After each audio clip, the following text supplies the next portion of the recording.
हरे कृष्णा। तो आज हम लोग भगवत गीता से एक चर्चा करेंगे। ये बहुत इम्पोर्टेंट श्लोक है। इस श्लोक में हम क्या क्या डिस्कस करने वाले पहले ये बता देते हैं। मतलब ये श्लोक हमें ये समझाएगा कि भगवान की जो सबसे बड़ी कृपा क्या होती है। ये बात हमको समझने आने वाली है इस श्लोक से। ये भगवत गीता का 10वें अध्याय का श्लोक नंबर 11 है। उसके बाद हम ये समझेंगे कि भक्ति करना कोई भावुकता नहीं है ना। और साथ साथ कुछ और भी पॉइंट्स डिस्कस किए जाएंगे। हरि नाम जपना कितना इम्पोर्टेंट है, ये वाले पॉइंट्स भी होंगे। तो पहले प्रभुपाद जी का प्रणाम मंत्र बोल लेते हैं। नमो विष्णुपदाय कृष्ण पृष्ठाय भूतले श्रीमदे भक्ति वेदांत स्वामी नामिने नमस्ते सारस्वते देवी गौरवाणी प्रचारिणे निर्विशेष शून्यवादि पश्चात देश त्वराणी। तो पहले श्लोक बोलते हैं। तेषामेव अनुकम्पार्थम् अहम् अज्ञानजन्तमा नाशयामि आत्मभावस्तो ज्ञानदीपेन भास्वता। तेषामेव अनुकम्पार्थम् अहम् अज्ञानजन्तमा नाशयामि आत्मभावस्थो ज्ञानदीपेन भास्वता। तो ये जो श्लोक है भगवत गीता का, तो जी अंदर किसी से मिलना है आपको, वो भानुपुर के अंदर क्यों मिल लो एक बार। यस। तो इस श्लोक में क्या इंपॉर्टेंट डिस्कशन है। तो पहले तो समझेंगे कि भगवान की विशेष कृपा क्या है, तो इसके अनुवाद पर चलते हैं अपन उसके लिए। यस। तो मैं उन पर विशेष कृपा प्राप्त करने के हेतु उनके हृदय में वास करते हुए ज्ञान के प्रकाशमान दीपक के द्वारा अज्ञान जन्य अंधकार को दूर करता हूँ, है ना। यस। तो विशेष कृपा, तो हम यहाँ पर ये बात समझ रहे हैं कि भगवान की अगर किसी पे कृपा होती है तो कृपा को लक्ष्य समझते शायद बहुत बड़ी जॉब लग जाना, बहुत बड़ा बिजनेस हो जाना, या मन की कोई भी भौतिक इच्छा पूरी हो जाना। लेकिन भगवान खुद स्वयं यह कह रहे हैं कि मेरी विशेष कृपा क्या है कि हमारे हृदय में जो अंधकार है उसको भगवान ज्ञान के दीपक द्वारा दूर करते हैं, है ना। तो अनेक प्रकार के ज्ञान है हमारे हृदय में, है ना। जैसे इस जगत को लेकर हमको अज्ञान है, स्वयं को लेकर अज्ञान है, हम कौन हैं, भगवान कौन है ये अज्ञान है, भगवान से हमारा रिश्ता क्या है ये अज्ञान है। तो जब ये भगवान किसी पर कृपा करते हैं तो उसके इस अज्ञान को दूर करते हैं, ये उनकी कृपा है। तो किन पर करते हैं भगवान कृपा, तो इससे इस श्लोक से जस्ट पहले वाला श्लोक बताते हैं। ये रहा। तेषाम सत्ययुक्ता नाम भजताम प्रीतिपूर्वकम ददामी बुद्धि योगम तम ये नाम उपयांति थे। कि जो मेरा प्रीतिपूर्वक भजन करते हैं, प्रेम पूर्वक मेरा भजन करते हैं, ऐसे ऐसे भक्तों पर मैं विशेष कृपा करता हूँ। देखिए यहाँ पर भगवान विशेष कृपा करते हैं और हृदय में जो अज्ञान है उसको भगवान जो है नाशयामी, नाश कर देते हैं।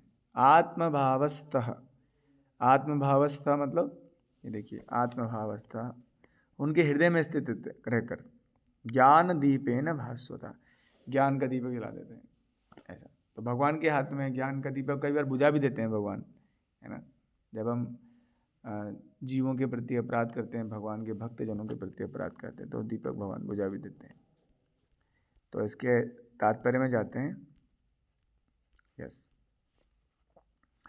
इसके तात्पर्य में स्टार्टिंग वाले पार्ट में ये बताया गया कि जब चैतन्य महाप्रभु बनारस में कीर्तन करते तो एक प्रकाशानंद सरस्वती थे, वो उनका मजाक बनाते थे।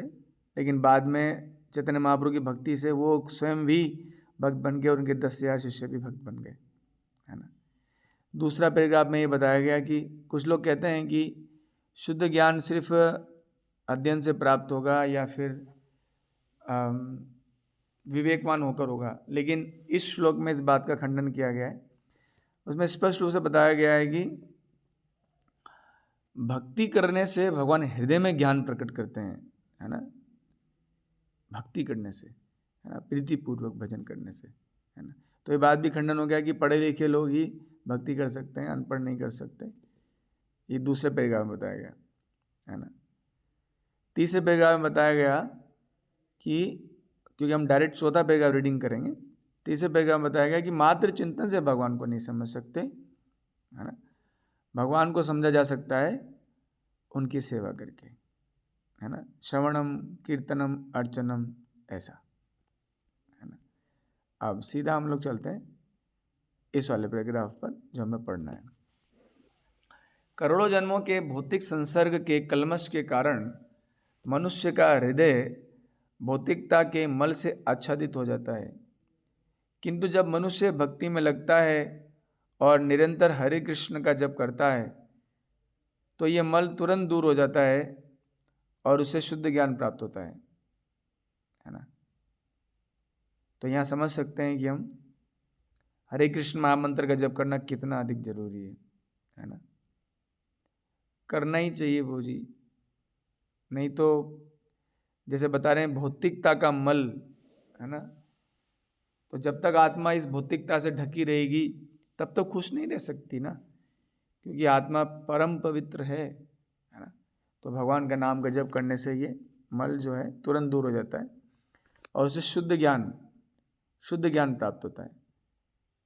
परम लक्ष्य विष्णु को इसी जप और भक्ति से प्राप्त किया जा सकता है, अन्य किसी प्रकार के मनोधर्म या तर्क द्वारा नहीं। तो तर्क वितर्क में भक्तों को ज़्यादा उलझना नहीं चाहिए। आजकल यूट्यूब पे बहुत सारे वीडियो आ रहे हैं तर्क वितर्क के, इसको उनके खिलाफ भी बनाए जाते हैं। तो इन सब से ज़्यादा हमको तर्क वितर्क से भगवान नहीं मिलते, हाँ, है ना। तो बता रहे हैं कि तर्क से भगवान और मनोधर्म से भगवान समझ में नहीं आएंगे, मात्र भक्ति से। और कलयुग में सर्वश्रेष्ठ भक्ति नाम जब बताया गया। शुद्ध भक्त जीवन की भौतिक आवश्यकताओं के लिए चिंता नहीं करता, ना तो उसे कोई और चिंता करने की आवश्यकता है, क्योंकि हृदय से अंधकार हट जाने पर भक्त की प्रेमा भक्ति से प्रसन्न होकर भगवान सब कुछ प्रदान कर देते हैं। ये अलग विषय वस्तु है। इसमें समझाया गया कि भगवान जो हैं, हम जैसे हमारी मेंटेनेंस के लिए हम लोग चिंतित रहते हैं, तो यहाँ बता रहे हैं कि कोई भक्ति करे और भगवान उसकी भक्ति से प्रसन्न हो जाएं तो उसके सारी भौतिक आवश्यकताओं को भगवान पूरा करते हैं। यही भगवत गीता का उपदेश सार है। भगवत गीता के अध्ययन से मनुष्य भगवान के शरणागत होकर शुद्ध भक्ति में लग जाता है। तो इसलिए नियमित रूप से हमें गीता के 1-2 श्लोक तो पढ़ने ही चाहिए प्रभु। और जैसे ही भगवान अपने ऊपर भार लेते हैं, मनुष्य सारे भौतिक प्रयासों से मुक्त हो जाता है। तो ये बहुत ही सुंदर श्लोक है ना, चिंतन मनन करने वाला श्लोक है कि भगवान की सबसे बड़ी कृपा क्या है कि भगवान हृदय में से अंधकार को दूर कर दें और हम भगवान और स्वयं को समझकर भगवान से अपने रिश्ते को समझ सकें, भगवान से अपने संबंध को समझ सकें। ये सबसे बड़ी भगवान की विशेष कृपा है। हरे कृष्णा। भगवत गीता की जय। जगत गुरु श्रील प्रभुपाद की जय। ताय गौर प्रेमानंद। हरि हरि बोल।